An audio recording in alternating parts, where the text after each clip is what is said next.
कथा आपने कल आपको ध्यान हो कि मनु शत्रुपा के 5 बच्चे हुए, 3 बेटियां 2 बेटे। मनु शत्रुपा कौन? हमारे पहले माता पिता, फिर उनके बच्चे, उनके बच्चे, उनके बच्चे, और हम लोग हो गए। पहली बेटी आकुति का विवाह स्वरुचि नाम के प्रजापति से हुआ। देवहूति का विवाह कर्दम ऋषि से हुआ और उनके यहां संतानें हुई। और कल जब हमने कथा समाप्त की थी तो प्रसंग यह था कि इन दोनों की गृहस्थी, कर्दम और देवहूति की गृहस्थी हरि संशयम थी, भगवान पर आश्रित, और यहीं कल कथा समाप्त हुई थी। आज उन्हीं की गृहस्थी से आगे हमारी कथा बढ़ रही है। एक के बाद एक इनके यहां भी कन्याएं हुई। कर्दम ऋषि ने अपनी पत्नी देवहूति से कहा कि विवाह के पूर्व हमने तय किया था कि संतान के जन्म के बाद मैं तपस्या करने वन में चला जाऊंगा और आप यहां आश्रम में रहेंगी। पुरुष प्रधान समाज था,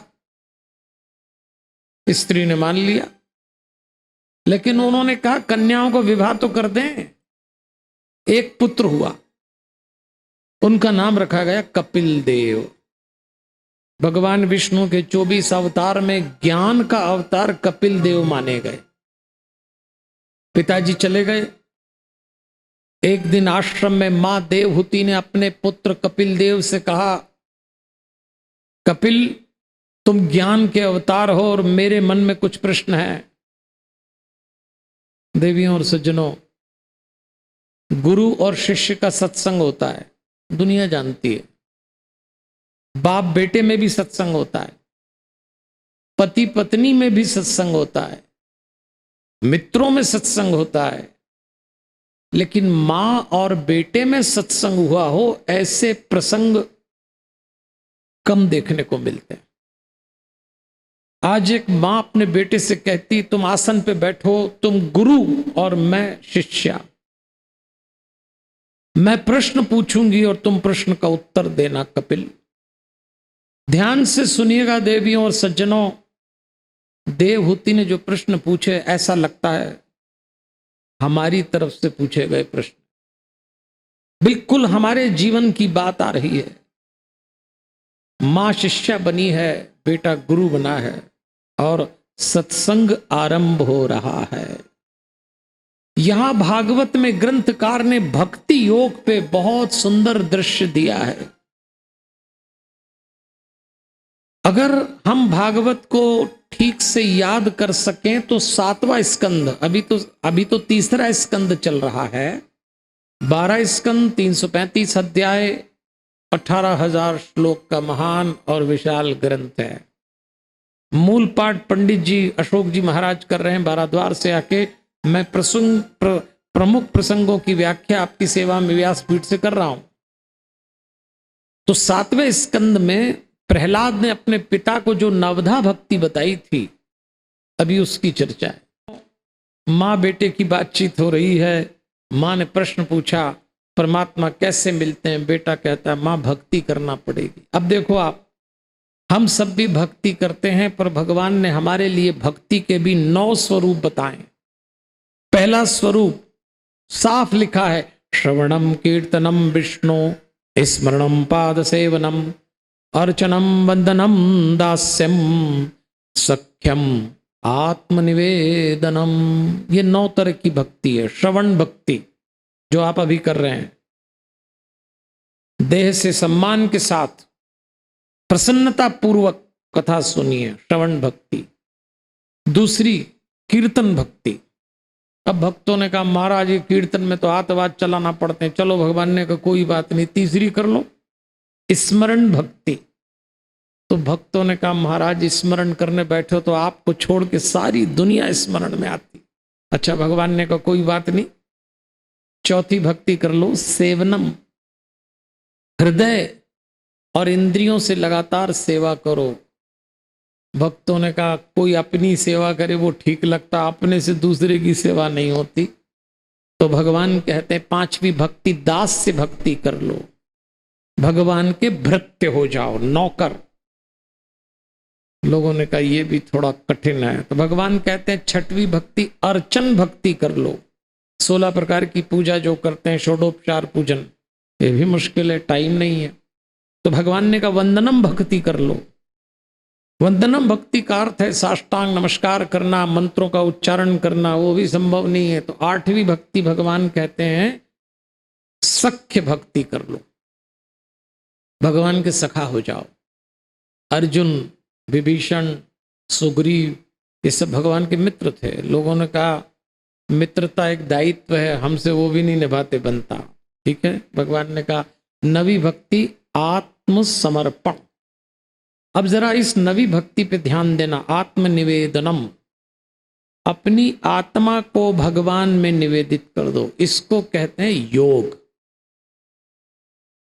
योग का मतलब ही है आत्मा को भगवान से जोड़ना। जब आप कर्मकांड करते हैं तो शरीर भगवान से जुड़ता है, आत्मा तो जुड़ती ही नहीं, क्योंकि बीच में मन आ जाता।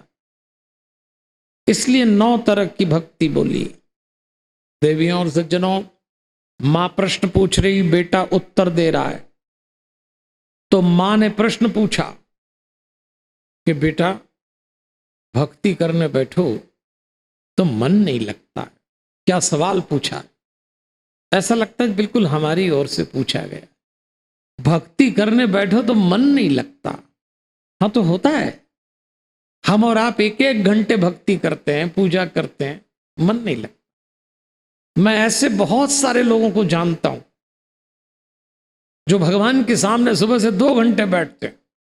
2 घंटे में रामायण भी पढ़ी, गीता भी पढ़ी, ठाकुर जी भी नहलाए, ऐसे रगड़ रगड़ के नहलाए कि 2-2 इंच कम हो गए हर साल ठाकुर जी, लेकिन मन शांत नहीं हुआ। कई तो 2 घंटे पूजा कर, ये जो पुरानी टाइप की सासुएं माता जी होती ना, ये 2 घंटे पूजा करती और 2 घंटे बाद जब खड़ी होती है और मुड़ती हैं तो जो घर का पहला मेंबर मिलता उसी से भिड़ती, जैसे पूजा नहीं कर रही, लड़ने के लिए चार्ज हो रहे हैं। बताओ, लोग पूजा में भी चार्ज हो जाते हैं। अगर अभी आपने पूजा की है तो आपके मुंह से क्रोध के शब्द कैसे निकल सकते हैं? आपने सिर्फ कर्मकांड किया है। आपने ठाकुर जी वैसे ही मांझ दिए जैसे बर्तन मांझे, आपको कुछ नहीं मिला। मैं ऐसे कई भाई साहब लोगों को जानता हूं जो भगवान के सामने बैठते हैं, एक हाथ से आरती उतारते हैं, दूसरे से कान पे मोबाइल लगा के गोडाउन में माल भी उतरवा देते हैं, आ रहा हूं मैं, तुम भी कर लो। आप दोनों काम एक साथ कर रहे हो और फिर कहते हैं मन शांत नहीं होता। तो देवहूति ने कहा कि बेटा भक्ति करने बैठो तो मन नहीं लगता। अब बेटे ने जो जवाब दिया वो हमारे काम का है। बेटे ने कहा हाँ मां, मन तो नहीं लगेगा, तो क्या करना? तो कहते हैं योगस्य लक्षणम वक्षे स बीजस नप आत्मजे मन येन एम विधिन्ना प्रसन्नम याति सतपथम, याति सतप्रथम। बेटा कह रहा है, अर्थ समझना है इस श्लोक का कि मां योग करना पड़ेगा। अब देखिए भागवत में एक गंभीर विषय आ रहा है और वो है योग करना पड़ेगा। जिंदगी बीत जाएगी आपकी, आप 80 साल के हो जाएंगे, 85 साल के हो जाएंगे, शांत नहीं हो पाएंगे। मैं ऐसे अनेक वृद्ध लोगों को देखता हूं जिनकी उम्र हो गई 80-85 और वो मुझसे कहते भी हैं पंडित जी खूब कथाएं सुनी, खूब मंदिर गए, चारों धाम कर लिए, खूब पूजा पाठ करी, लेकिन 85 साल में भी अशांत हैं, मन नहीं लगता। भारत के घरों में है ऐसा। भारत के घरों में 8 साल का बच्चा भी टेंशन में है क्योंकि उसका होमवर्क नहीं निपटा, कल एग्जाम है। भारत के घरों में 80 साल का एक बुजुर्ग भी टेंशन में, कल निपट न जाए। दोनों उम्र टेंशन में, क्यों?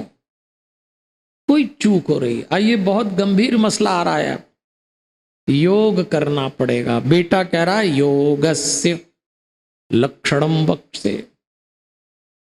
अब भागवत में योग के ऊपर बहुत बढ़िया बात आई है। योग से चित्त शुद्ध होगा और मन प्रसन्न होगा, ऐसा लिखा है। और आपका मन प्रसन्न है ये कैसे पता लगेगा? जरा मुस्कुराइए। अरे आपको क्या समस्या है भैया, आप इतने सीरियस क्यों बैठ जाते हैं?